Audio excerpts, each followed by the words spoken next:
Thank you very much, Deputy President. Your Excellency, the President, I ride on all the protocols established. We say in Africa that he who stores food during harvest does not fear drought. And this is exactly what we are doing. The issue of sovereign wealth in our nation was a dream of our forefathers at independence. In the famous sessional paper number 10 of 1965 that we have been quoting in many different ways, the underlying message there was that the nation needed savings. And to save is for the future. When President Kibaki came into office, again, we prepared the economic recovery strategy for wealth creation,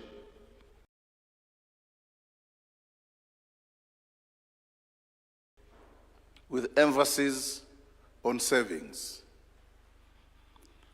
When the Jubilee administration came into office, again, the Sovereign Wealth Fund bill was proposed and attempted to be brought to Parliament. The emphasis, savings for the future. All these attempts did not get to fruition because I believe of the words in the scripture, Matthew 26:41, the spirit was willing, but the body was weak. Today, we have the spirit that is willing and the body is strong. And that's how we have come to where we are on the Sovereign Wealth Fund Act, emphasizing on savings, stabilization, and infrastructure. Your Excellency, the passage of this bill in the National Assembly is a milestone for the 13th Parliament. I'm proud that it has happened at the time when yours truly is the Speaker of the National Assembly of our country. It brought to the fore the quality of some of our members. At one point, it was debated until 9 p.m. in the night, and you could see the galaxy of professional cadre in the House.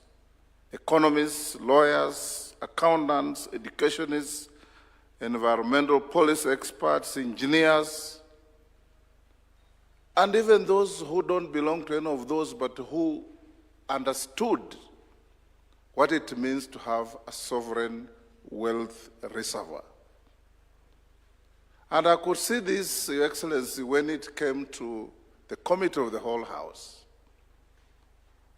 Members brought in very deep amendments. There's one member who triggered me to take them to winnowing, who listed amendments to delete all the paragraphs of the bill. And I called him to my office and asked him, what is it you want? He said, I wanted to trigger members to think.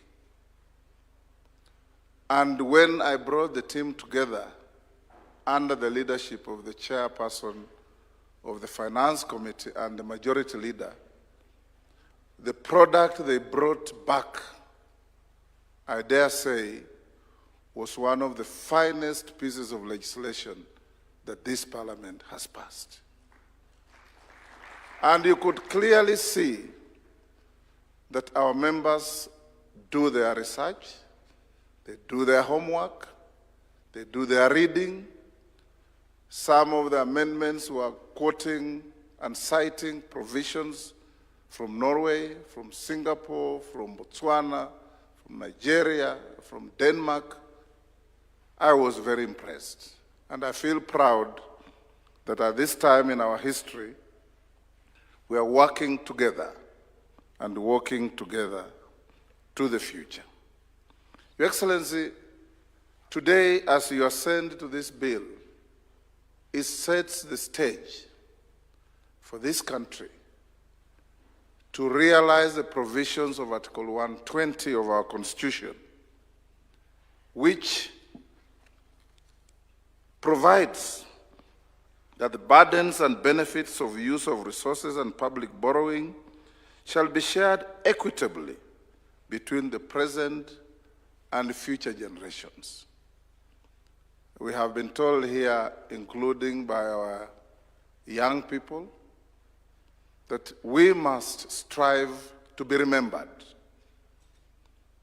And the people who are remembered for all the wrong things, you will be remembered, Your Excellency, among many things, for transforming this country and standing up to demonstrate that unlike the words of Jesus, your body and your spirit are both willing and strong. And that is what our country is headed to. Allow me, as I finish, Your Excellency, also on behalf of my team from Parliament, I'm here with my majority leader, our clerk, and a few MPs. The reason we don't have many MPs here is because they're on recess, and elections are not too far away, so they are in their constituencies. But we can exercise some bragging rights as Parliament. Your Excellency, the 13th Parliament has passed milestone legislations to help this administration in transforming the country. To mention but a few, we've passed the Affordable Housing Act 2020.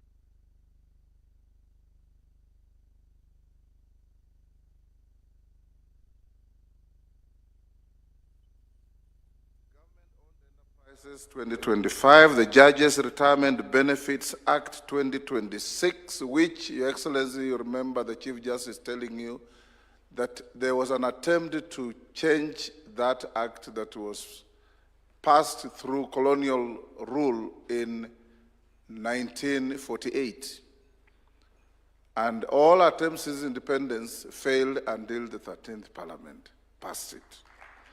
The Virtual Asset Service Providers Act, the Technopolis Act, the Climate Change Amendment Act, the Sugar Act.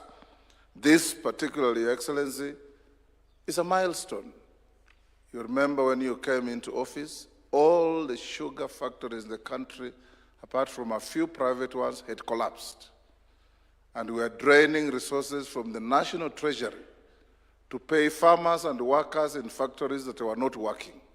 Today, we can say with pride that the sugar farmer in Kenya is satisfied and happy because they harvest their cane on Monday, and by the following Monday, they have money in their accounts. Courtesy the reforms through the Sugar Act, the Social Protection Act, the Gambling Control Act, the Computer Misuse and Cyber Crimes Amendment Act, the National Infrastructure Fund Act, the Special Economic Zones Act, the Successive Finance Acts, and today, the Sovereign Wealth Fund Act. We feel very proud that in the history of our country, when eventually the writers of our history write, they say there was a 13th Parliament that supported the administration to realize what had eluded administrations since independence. Congratulations, Your Excellency, and on behalf of Parliament, we are ready, available, and willing to walk the journey of reforming our country. It needs men and women of vision, men and women of courage, and above all, people who do not fear criticism because it will always be there, to focus on what we must do and we will do to change our country. God bless you.